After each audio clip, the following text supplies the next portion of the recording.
Hello everyone! I'm here in beautiful sunny Florida, and I'd like to talk about my recent change of scenery. In particular, there was a certain anxiety I had to overcome in order to make it here. Until last week, I had never been on an airplane that was actually in the air. The prospect of flying was not panic-inducing, but it was still so intimidating to me that I considered it practically unthinkable. So, with my girlfriend's help, we worked out what I needed to do and developed some strategies to make this completely thinkable. The first step was examining and understanding the exact nature of the fear. In my case, this was not limited to the potential hazards of the flight itself, and also extended to other aspects of travel. Before now, I hadn't usually traveled a great distance from home on my own, and I had some concerns about potentially being stranded in a faraway place. Obviously, it makes no sense to be afraid of missing the plane as well as getting on the plane, but this was an irrational fear after all. I was also worried about any possible difficulties with the TSA after hearing all of the complaints about their conduct. Most of these factors were completely out of my control and dependent upon the weather, the plane being on time, and the whims of the TSA. So the best I could do was prepare myself for any contingencies. I made sure to get to the airport early, follow all the directions, and ask questions if I wasn't sure about anything.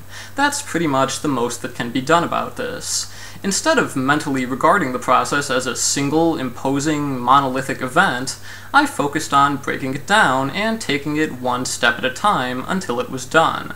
I just reminded myself that millions of people manage to navigate this system successfully every day, so it can't be that hard, and it wasn't. Everything went smoothly. All you have to do is pay attention and listen to everything they say. As for the more central fear of something happening to the aircraft with potentially fatal consequences, I simply had to reason my way through this and do some cognitive restructuring. One of the things that helped me the most was just making the decision that I was going to do this, and accepting it as a foregone conclusion. One way or another, I was getting on that plane, and whatever happened in the meantime was up to me. I could either make this into a struggle, or I could make it easy on myself.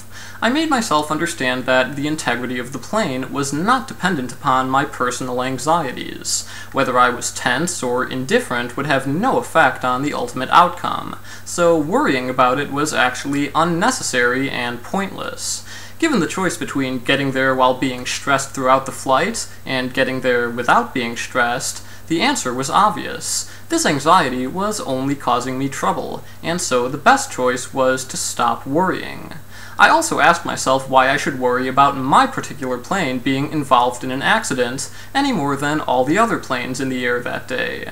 On the one hand, this was obviously the only plane with me on it, but on the other hand, I was forced to realize that I am not special.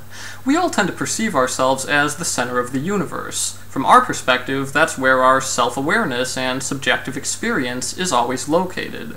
Our own direct perception of the world is the only first-hand viewpoint available to us. This makes it easy to think that you're somehow exceptional, and therefore more prone to exceptional events. Clearly, this is not the case. If there's no reason to think any other planes are in danger, then all else being equal, there's no reason to think that this one is. If anything, it takes a tremendous ego to believe that you're special enough to be so unlucky. I am not unique, and nothing is going to make the universe conspire against me specifically. Whatever happens to the plane is going to happen whether I'm on it or someone else is. Truly understanding that I was not at any greater risk was a very reassuring thought. As for what I could expect during the flight, I talked to various people who had flown before and had sometimes experienced bird strikes or severe turbulence, even to the point that the oxygen masks were deployed. I made a point of recognizing that all of them survived. Once I got on the plane, I paid attention to the people around me and noticed that none of them seemed to be worried about what was going on.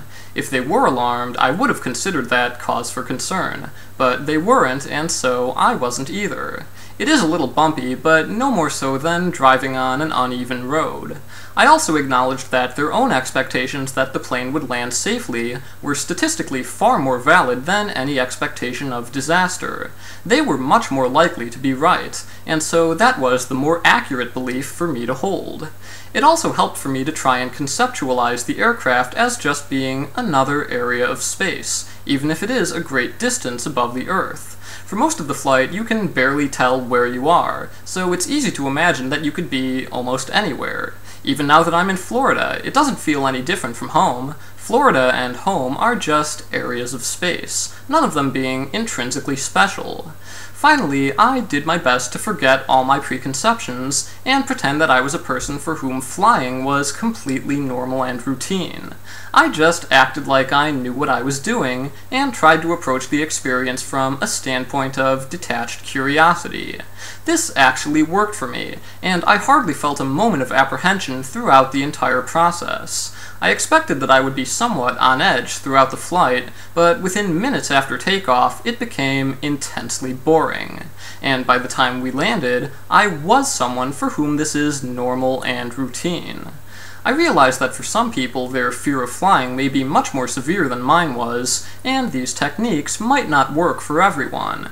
But I do hope that this can help people examine their fears in a new light, and deconstruct some of the underlying causes. All it takes is a little self-awareness, a lot of self-control, and the conscious application of rationality. This is not insurmountable, and once you're in the air, it's actually really cool. Happy travels!